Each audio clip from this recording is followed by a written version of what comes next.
Everyone's picking up ASM 365 for Spidey 2099, but it's not his true first. Let's talk about that.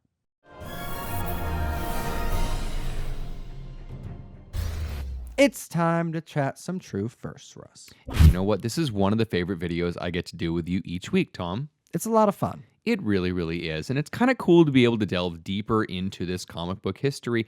And, I do this for a living, and I still am shocked every single time when I look at this list and go, I missed that, and it's cool. Mm-hmm. And I like that. I like being able to learn more about this industry and know that even though I've been collecting for 35 plus years and doing this professionally for well over a decade, that I still don't know it all. Knowledge is power, Russ. And there's so much to know when it comes to the comic book industry. And Topher over at cbsicomicbookinvest.com provides an article every week for their website that just is packed with information about the true first appearances of characters that even us diehard collectors may be missing out on. So hit that like, hit that subscribe button, because we do this video every single week. And let's jump into it, because we had a bunch of people hunting for ASM 365 for one reason: Spidey 2099. His true first appearance, right, Russ? Well, yes and no. And a lot of people were actually kind of complaining about in the last True First video that his first appearance wasn't actually his first appearance, even because we have the first appearance in 2099 #1, and we have the first appearance because he's only in a little bit. Yeah, we're already in hot water here. Right. 365 is just a preview. Yeah, well. Oh, okay. Well, let's go back 6 months. Okay. Marvel 1991, the annual report.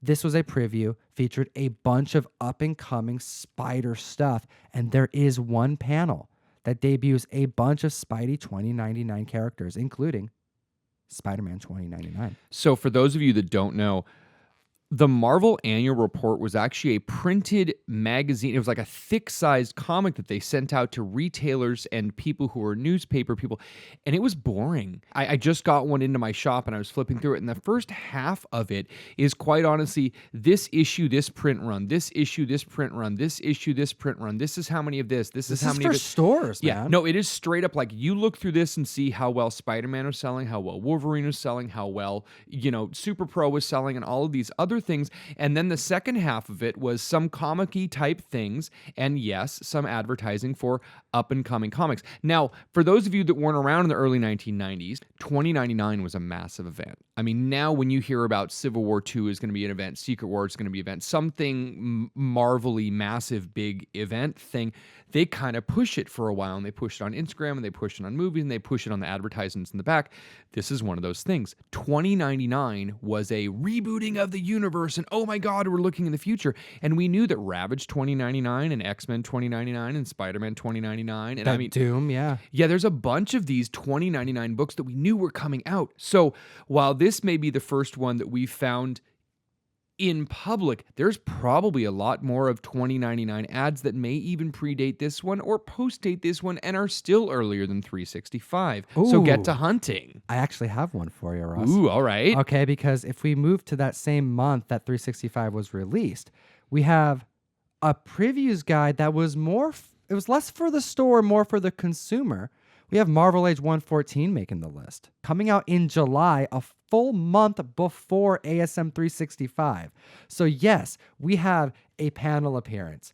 Then we have a preview appearance that was more for the consumer. Then we have a preview appearance in a comic book before we have his first full appearance in Spider-Man 2099. Wow, I am smelling more thumbs down. But you know what I say, Tom?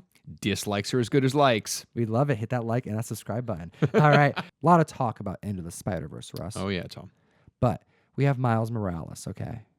Everyone's new favorite Spider-Man. Mm-hmm. Even though all the Spidey fans, he's been an OG favorite Spider-Man for a pretty long time.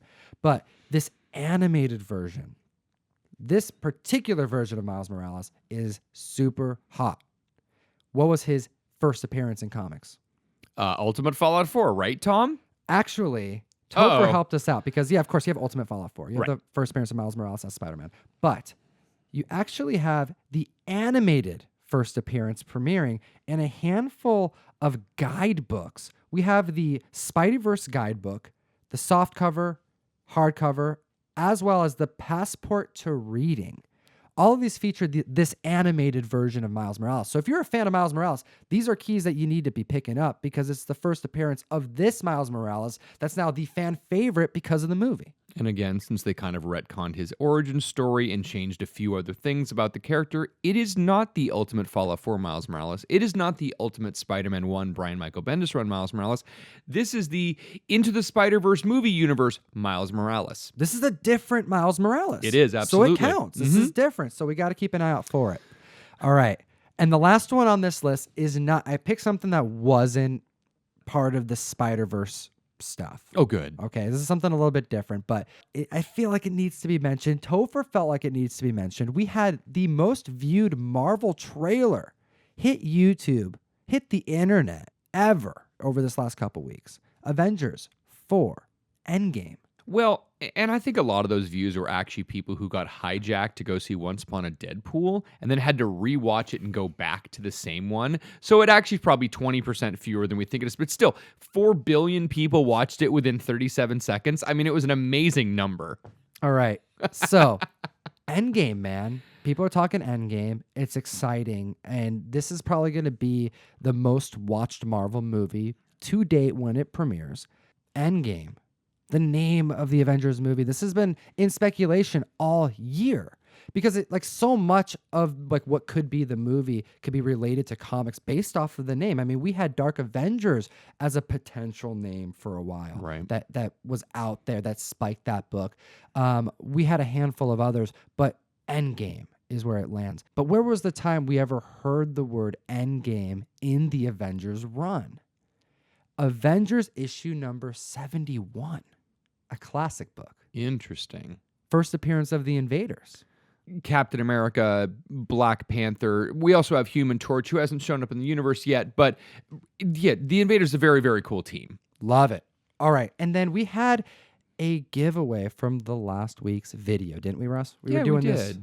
We had this first appearance of Omega Red. Yes. First X-Men. full appearance. X-Men number 4 has been very popular. It's been on lots of people's radars. And that Jim Lee run, while a great run, really, really high print runs on these books. So it's nice to see this one is getting the love it's finally deserving with a very cool villain character. Who are we sending this out to? We are sending this out to 91 Purple Raven. So if you are 91 Purple Raven, check out the description below for how to contact Tom and get us to mail you your copy of this book. We're doing a lot of giveaways. As a matter of fact, we actually have one for today as well. Oh. I have this Image Plus preview. Oh my gosh. It's the August and October edition, Russ. It's so great. Jen Bartel Blackbird on the cover. That is such a good one. Part of Witch's Bad Egg, which is being written by Scott Snyder. And that's very, very cool because Witches didn't get enough love. But why do people want to know this Image Plus, Tom? Well, it's $1.99, man. It's free. It's one of the two. Oh, it was free if you looked at me nicely and said, "Can I have this Image Plus?" You know, some stores actually charge for this. I know. So you're a very good store for Right, not charging. I try. Why am I giving away this preview, Russ? Is the back green? Perfect for St. Patty's Day. That's right. Oh, We have yeah. the true first appearance.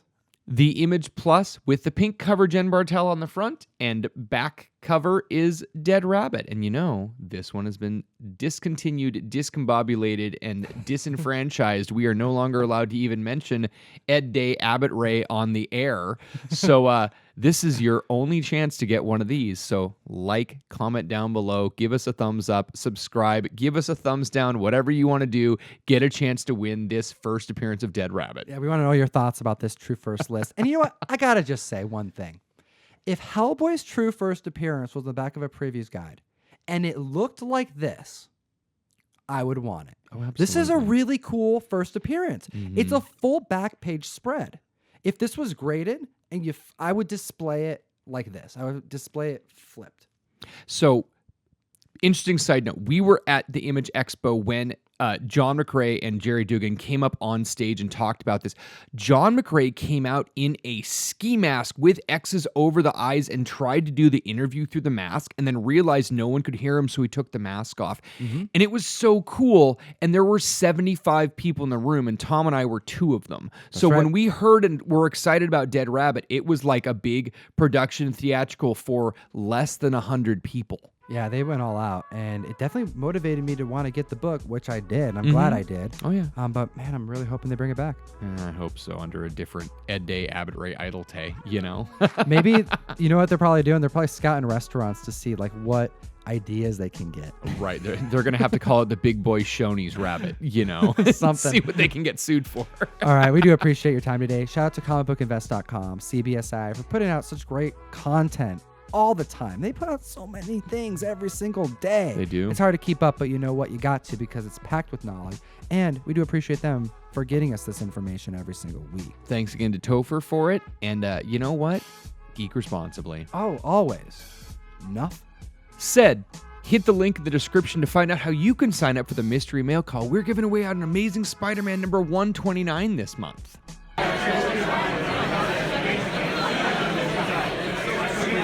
All right, so I'm about to meet John McCrae. He did Hitman. Woo. I'm Jerry Duggan. And I'm John McCrae. Thank you for checking out Dead Rabbit when he arrives this summer.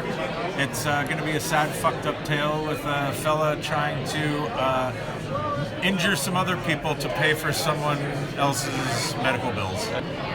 Sad and funny is my sweet and sour, so I'm hoping you're laughing on one page and really bummed out on the next. But it's easy to do when John can sort of do the emoting and the acting in those faces. Like, it's just, these figures are heartbreaking and hilarious. In the span of one issue, he Have took you met one. me, Jerry? I am both heartbreaking and hilarious.